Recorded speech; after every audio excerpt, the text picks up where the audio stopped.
Hai, perkenalkan nama saya Erik Christian Pasaribu. Saya asli orang Medan, tapi saat ini saya sedang stay berdomisili di Bandung. Saya ingin memberikan sebuah kesaksian bagaimana Tuhan menyelamatkan kehidupan saya. Saya ingat betul pada waktu saya sehabis tamat SMK waktu di Medan, saya coret-coret baju. Dan lokasinya pada waktu itu di Sungai Sebiru-biru. Buat orang Medan pasti sudah tidak asing dengan sungai tersebut. Ya, dengan airnya yang deras, bebatuan yang begitu banyak dan begitu besar. Itulah kondisi pada waktu itu.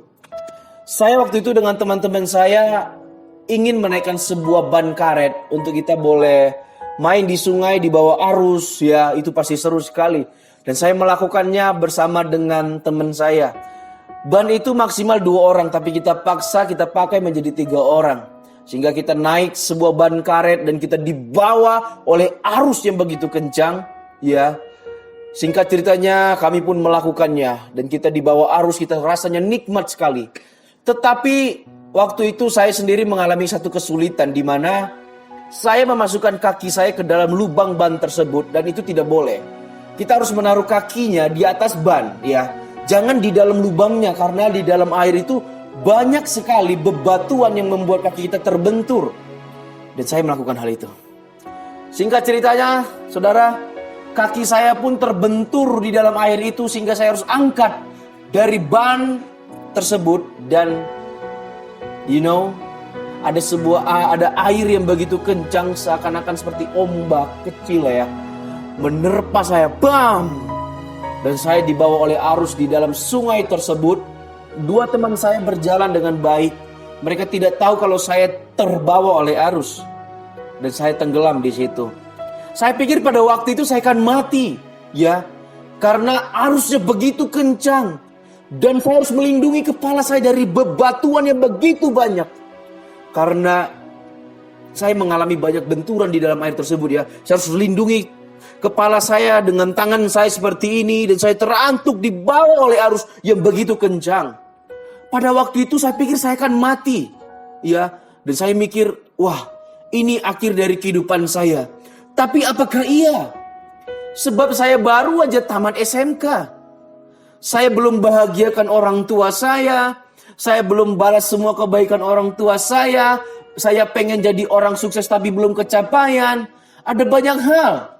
Dan saya sekolah swasta, kasihan orang tua saya yang membiayai sekolah saya begitu cukup mahal. Dan masakan saya harus cepat mati, meninggal sebelum saya membalas semua kebaikan orang tua saya. Di situ saya pikir inilah akhir kehidupan saya.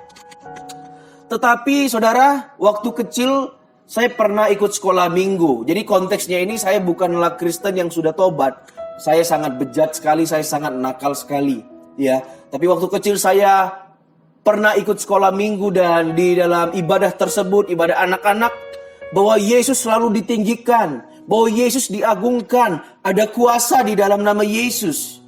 Di situ, di dalam air tersebut, kondisi tenggelam, dengan saya melindungi kepala saya dengan tangan saya teringat sebuah nama itu, bahwa ada nama Yesus yang selalu ditinggikan dan diagungkan. Dan apa yang terjadi? Seorang berdosa ini, yang sangat bejat dan nakal ini, yang tidak pernah baik kepada Tuhan, menyebutkan satu nama yang berkuasa itu. Dan saya berkata, di dalam nama Yesus, di dalam nama Yesus, di dalam nama Yesus. Apa yang terjadi? Benar-benar di luar dugaan saya. Tiba-tiba, di dalam air yang begitu dalam dan saya dibawa oleh arus, tangan dan kaki saya terangkat. Dan saya pegang sebuah batu yang penuh dengan lumut pada waktu itu. Dan saya tidak mengira, dan singkat ceritanya saya sampai di pinggir sungai. Dan saya terdiam termangu-mangu sambil merenung. Bagaimana mungkin saya bisa selamat? Saya sebut nama Yesus tadi. Saya tidak pernah baik kepada dia. Tapi kenapa dia mau menolong saya? Tapi kenapa dia masih mau menolong orang yang benar-benar tidak pernah baik sama dia? Di situ saya mulai sedikit terkagum kepada Tuhan. Dan pertanyaan berikutnya, saya ada di pinggiran.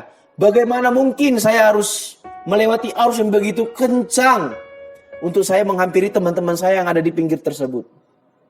Sebelum daripada hal itu ada sekolah lain saudara yang bertanya kepada saya. Bukan kelas teman-teman saya, tapi ada sekolah lain di situ. Anak-anak sekolah yang lain dan bertanya, "Bang, kenapa bang? Abang gak apa-apa?" Mereka yang melihat, tapi teman-teman saya tidak ada yang memperhatikannya. Dan saya bergumul, bagaimana mungkin saya bisa melewati sungai ini? Saya pakai lagi nama Yesus tersebut.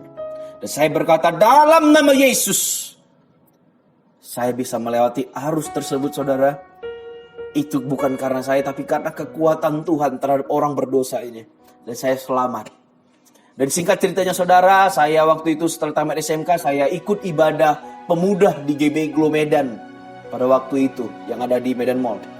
Dan saya mengikuti gereja tersebut, saya mengikuti komunitasnya, saya ikut youth camp, ya. Dan singkat ceritanya, ada panggilan lah sekolah hamba Tuhan di Jakarta dibeasiswain. Dan di situ saya tidak ingin orang tua saya mendengarkan cerita tersebut atau peristiwa tersebut. Bisa-bisa saya yang disuruh sekolah pendeta di Jakarta. Boro-boro, saya makan aja gak pernah doa. Baca Alkitab aja gak pernah. Di mana letak Matius saja saya gak tahu. Yesus saja saya tidak tahu. Saya cuma tahu Yesus itu adalah pribadi yang diagungkan. Saya tidak tahu Yesus lahir dari Maria. Tuhan pakai manusia, saya tidak tahu. Saya gak pernah baca Alkitab. Saya gak pernah berdoa. Bahkan ibadah juga ogah-ogahan ya. Wah, bahkan sampai ada di titik di mana saya pernah ingin memutuskan untuk pindah agama karena cinta, ya. Tetapi tiba-tiba sehabis ibadah tersebut, orang yang mengumumkan pengumuman itu menghampiri saya dan berkata, seorang ibu sekretariat gereja, "Erik, nak, kamulah ya yang ikut sekolah Alkitab, sekolah teologi di Jakarta." Saya terdiam saudara. Oh, what? Saya? Come on. Saya mikir saya nggak pantas, saya nggak layak. Saya mikir banyak kok yang lebih pantas. Ini kakak-kakak rohani yang udah pelayanan, mereka lebih pantas. Mereka lebih rohani. Saya, come on lah, tidak layak dan tidak memenuhi standar yang ada. Waktu itu karena saya menghargai ibu itu, saya bilang seperti ini. "Ibu, terima kasih ya buat tawarannya. Boleh nggak? Ini kan terlalu serius pembicaraannya. Boleh nggak kalau saya tanya dulu sama mama saya?" Saya sebenarnya tidak ingin ngomong seperti itu saudara. Saya pengen tolak, mohon maaf bu, saya nggak pantas, saya nggak cocok dan saya nggak mau. Di pemikiran saya pendeta nggak banyak uang ya. Karena cita-cita saya pengen banyak uang. Pengen jadi orang kaya, menjadi orang sukses. Come on. Saya ingin menolaknya, tapi saya entah kenapa pakai bahasa-bahasa yang seperti itu kepada ibu tersebut. Dan saya pulang ke rumah, saya tanya kepada mama saya, "Ma, saya disuruh sama ibu ini untuk sekolah teologi di Jakarta." Mama saya langsung bilang seperti ini saudara. "Oh iya katanya." "Apaan iya aku bilang kayak gitu kan. Saya bilang kayak gitu sama mama. "Enggak lah. Apaan jadi pendeta? Enggak. Enggak mau jadi pendeta, enggak pantas aku, enggak cocok, enggak pengen juga." Ya. Pendeta gak ada uangnya, come on lah. Saya gak pengen jadi pendeta, enggak. Saya tolak sekeras mungkin saudara. Tetapi apa yang terjadi, selama 1 bulan kurang lebih, tiba-tiba Tuhan membuat saya gelisah ya. Saya gak tahu itu Tuhan yang buat, tapi hati saya gelisah saudara. Saya gelisah tak kenapa saya memikirkan tawaran tersebut. Saya memikirkan tawaran itu tersebut. Sampai pada titik Tuhan bawa saya kepada pengalaman yang begitu lampau. Dan saya mengingat peristiwa bagaimana saya lahir waktu bayi. Orang tua saya bilang saya adalah bayi prematur. Ya, dokter bilang kalau dia besar, ya mungkin dia akan dalam keadaan yang cacat, ya, atau kemungkinan juga dia akan mati. Saudara, saya mikir saya udah besar, saya nggak ada cacat, dan saya sehat. Itu yang pertama. Tiba-tiba tuh kayak saya dibawa ke dalam satu pemikiran mengingat masa lalu. Saya pernah naik motor, gebut-gebutan, ugal-ugalan sepanjang jalan waktu touring di Medan ya.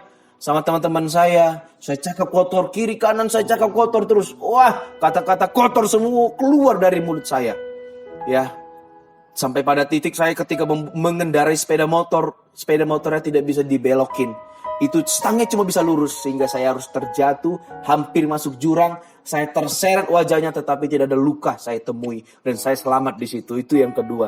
Dan yang ketiga, Waktu kayak saya dibawa ke satu pengalaman dulu di mana saya pernah kesetrum listrik ya. Waktu itu listriknya bocor mengaliri ke sebuah pagar rumah saya waktu di Medan. Saya pegang pagarnya dan saya tidak pakai sendal dan saya tersetrum di situ, dan puji Tuhan lagi saya selamat lagi saudara. Dan sampai pada tahap terakhir finalnya, saya teringat peristiwa bagaimana saya tenggelam di sungai sebiru-biru. Bagaimana saya yang berdosa dan gak pernah baik ditolong oleh Tuhan. Dan di situ hati saya mulai tersentuh. Dan saya bilang, saya ingin memutuskan, ya udah Ma, saya mau sekolah teologi. Di situ wajah mama saya seperti senang sekali. Saya belum pernah melihat wajah mama saya senang seperti itu. Wajahnya seperti ada sinar ya saudara ya. Wah, kayak malaikat gitu loh ya. Ya. Jadi hal itu membuat saya ingin memutuskan untuk saya sekolah teologi, dan di dalam hati saya berkata, apapun yang terjadi, baiklah, saya mau mengikut Tuhan. Dan saya teringat sebuah lagu, ku mau cinta Yesus selamanya. Ku mau cinta Yesus selamanya. Meskipun badai silih berganti dalam hidupku, ku tetap cinta Yesus selamanya. Saya menyanyikan lagu itu saudara. Ya, hati saya dilawat Tuhan, disentuh Tuhan. Sampai pada titik ini, saya selamat dari tenggelam sungai tersebut. Ada banyak peristiwa-peristiwa yang dimana seharusnya saya sudah mati, tapi tidak terjadi. Semua karena kasih setia Tuhan. Buat teman-teman yang mungkin merasa hidupmu sudah kotor sekali, hidupnya sudah sangat hina sekali, saya mau bilang, kasih Tuhan terbuka untukmu. Tuhan mau mengampuni dosamu, Tuhan mau memulihkanmu. Dan saya temukan, tidak ada Tuhan seperti Yesus Kristus. Begitu baik. Dia datang bukan cari orang baik. Dia datang cari orang yang merasa dirinya berdosa. Dan dia mau pulihkan. Bukan sekedar memulihkan, tapi Tuhan juga mau memakai kehidupannya. Saya mau bilang kepada setiap teman-teman yang menyaksikan video ini, kamu bukan cuma berharga di mata Tuhan, tetapi kehadiranmu di muka bumi ini memanglah sangat diperlukan. Sekali lagi saya berkata, kamu bukan hanya berharga di mata Tuhan, tetapi kamu sangat diperlukan di muka bumi ini. Karena Tuhan mau pakai kehidupan kamu, Tuhan mau pakai kehidupan kita untuk membawa perubahan, kemuliaan bagi nama Tuhan. Kiranya Tuhan yang memberkati setiap kita. Kiranya melalui kesaksian ini, saudara boleh mendapatkan berkat Tuhan. Tuhan Yesus memberkati. Soli Deo Gloria.